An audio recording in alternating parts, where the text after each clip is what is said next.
class, I'm Steve Decker. This is COM 2200. Today our lesson is about informative speaking. That's chapter 15 in the 11th edition of Stephen Lucas. Now, informative speech has really just one purpose, and that is to convey knowledge and understanding. We are not trying to persuade. You're not going to ask anybody to do anything because of your speech. Your goal, your objective, is simply to increase their understanding. Now, here are some types of informative speeches. You can have a speech about an object, a process, an event, or a concept. Objects are tangible, stable, visible items. St. Louis Arch, an object. A process is a series of actions that end up in some result. Magic tricks would be describing a process. Events, something that has already happened or is regarded as having happened. Mardi Gras is an event that you might do a speech on, an informative speech.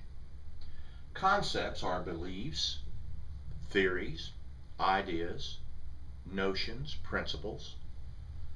Nonviolent resistance is a principle or a theory or a belief. It's a concept that you might do a speech on. So let's move on now and look at some sample outlines. Here we've outlined a speech about an object, the St. Louis Arch. Roman numeral 1 might be the base of the St. Louis Arch houses a visitor center. And then you describe in your A's and your B's, your 1's and your 2's, that visitor center. Roman numeral 2, the middle of the St. Louis Arch, contains a high-speed tram. Then we describe the tram, its speed, the number of people it could take, other items that you discover in your research. Roman numeral 3, the top of the St. Louis Arch has an observation deck. And then you would expand on that and be descriptive in your informative speech about this particular object. There are many objects that you could use in an informative speech. You would want to use the phrase, for example, the purpose of my speech is to inform my audience about 3 major kinds of service dogs. Or, the purpose of my speech is to inform my audience about the role Susan B. Anthony played in the women's rights movement. So those would be examples of specific purposes. Now let's take a look at a process, and we'll talk about or use magic tricks as an example of an outline of a process. Roman numeral 1 could be many magic tricks rely on mechanical devices. Easy enough, we would describe those. Roman numeral 2, other magic tricks rely on sleight of hand.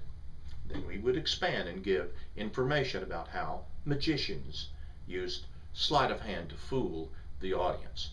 That would be an example of an outline describing a process.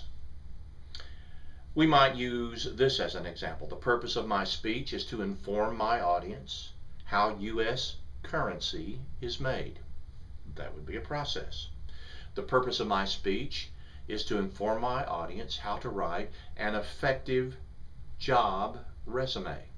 That's a specific purpose about a speech of a process. Now let's take a look at events. How would we write a speech about an event? Mardi Gras is an example we're using here. Mardi Gras has huge parades. Then you would describe the parades in your details under Roman numeral 1. Mardi Gras participants use lavish costumes. Obviously, you would use descriptive language and describe the different types of costumes used in the parades at Mardi Gras. And then Mardi Gras features Cajun and Creole food. Well, then you would describe the Cajun and the Creole food. So some other suggestions might be the purpose of my speech is to inform my audience about the events at Peru's Festival of the Sun ceremony. Or the purpose of my speech is to inform my audience about the major types of therapeutic massage. Another specific purpose for a speech about an event. The purpose of my speech would be to inform my audience about what occurred at the Battle of Little Bighorn. All of those are events, and you may choose to use an event as your informative speech. Let's look at a sample outline of a concept. These are a little more difficult. I don't recommend doing a concept because in 5 to 7 minutes it's just a bit difficult to do. But nonviolent resistance is a concept. You might outline it this way.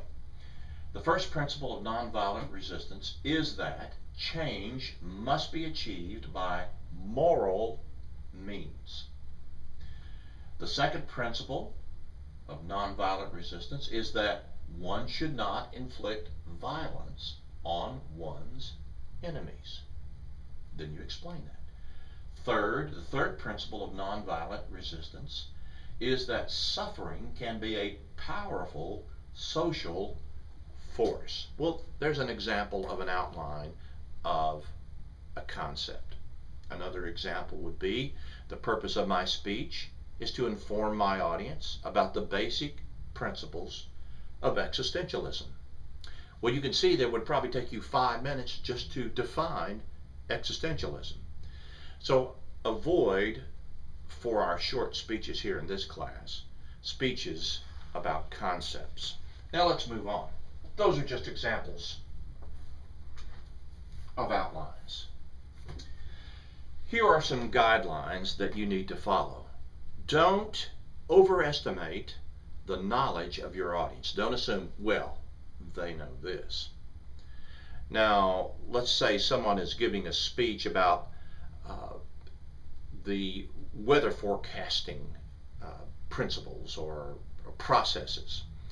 And maybe they said this: if modern methods of weather forecasting had existed in 1900, the Galveston hurricane disaster would never have taken place. And then the student is off talking about the modern methods of weather forecasting, leaving us, the audience, a little puzzled about, well, we don't know about the Galveston hurricane disaster. Don't assume we know that much. Assume we don't know, and take the time to explain to us what's going on in your speech. Now, you really need to relate the subject to the audience so that we'll get interested in your speech. Let's say you're talking about chili peppers, an example of a speech that we'll look at in class. Use the word "you" often in your speech, especially in your introduction and also during the speech, because this connects your subject with us. So how would a speaker connect chili peppers with us? Well, let me give you an example. He might start off by saying, imagine your mouth burning like wildfire, your eyes squirting out uncontrollable tears, and your face is red and sweating profusely. Are you sick? No. You just took a bite of a screaming hot chili pepper. Congratulations. You're partaking in a worldwide tradition that has been spicing up the lives and diets for thousands of years. Now, class, that is the way to get the audience involved in your speech. It is relating the subject to the audience. Now, when I read these examples, please notice the way I'm using my voice. I'm using my voice like an instrument. I'm using vocal variety. I'm pausing. I'm emphasizing certain words. That is the way you want to speak effectively, and that will snag the attention of your audience. Now, another point we want to be careful about is not being too technical. Don't use jargon that we don't understand. For example, someone might be trying to explain stem cells, and they would say it like this. Most multicellular organisms contain stem cells that reinvigorate themselves through the process of mitotic cellular division. Stem cells in early embryos represent basic units of life in higher organisms, while adult stem cells in somatic tissues represent cellular stores capable of regenerating tissue and maintaining organ function. Well, I don't know about you, but I get lost in all of that jargon. Here's a better way to say it. According to the National Institutes of Health, stem cells are general cells that have the potential to develop into any of the more than 200 different kinds of cells in the human body. For example, stem cells might become muscle cells that help rebuild damaged tissue. They might become red blood cells that help deliver oxygen to different tissues, or they might become brain cells that help the nervous system function. No matter what type of cells need assistance, stem cells can come to the rescue and replenish the cells our bodies need. You see how much clearer that is when we took the jargon out and described what the stem cells could do? That's what you need to do. Don't be too technical. The next thing is to avoid abstractions. Use vivid language. You can even describe internal feelings. It's a very good way to start a speech or to get us involved and relate the topic to us. Here's how one person describes waiting to jump out of an airplane. As we wait for the plane to climb to the altitude of 12,000 feet, my mind races with a frenzy of jumbled thoughts. Okay, this is the moment you've been waiting for. It's going to be great. Am I really going to jump out of an airplane at 12,000 feet? What if something goes wrong? Can I still back out? Come on now. Don't worry. It will be fine. Well, that's avoiding abstractions. It's vividly describing how we feel internally. It's better than saying, I was scared. Now, let's see how they describe the experience itself. The blast of air resistance blows me backward like a leaf at the mercy of an autumn wind. In about 10 seconds, my body levels out and accelerates to a speed of 120 miles an hour. The air supports my body like an invisible flying carpet. That's a good word picture, by the way. There is no sound except for the wind rushing around my face. Any fears or doubts I had are gone in the exhilaration of free flight. Every nerve in my body is alive with sensation. Yet I am overcome by a peaceful feeling and the sense that I am one with the sky.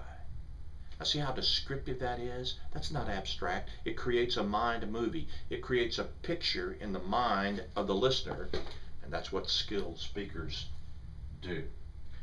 Also, we need to personalize ideas. We need to dramatize our ideas in human terms.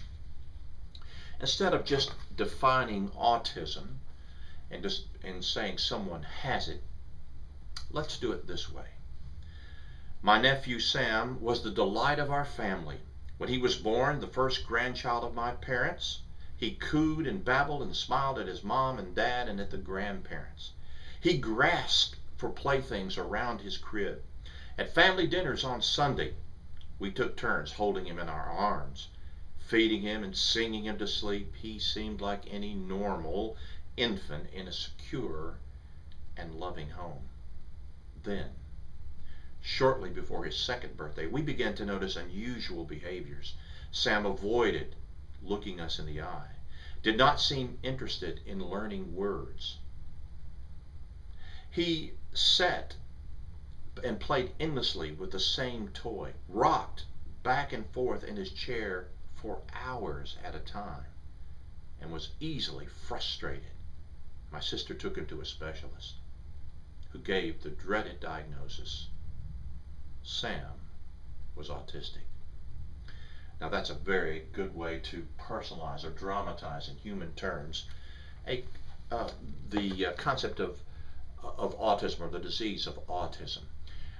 This is the way you need to be in your speech. Be creative with words. Also, you can use visual aids that help us see. Medical Robots on page 294 in the 11th edition, I don't think it's in the 10th edition, but it's the 11th edition, is a great speech, great informative speech to show you how to be creative in giving an informative message. So class, work on this. We'll work together in the library soon, and we'll seek to choose a topic and inform people and increase their understanding on the topic that we choose.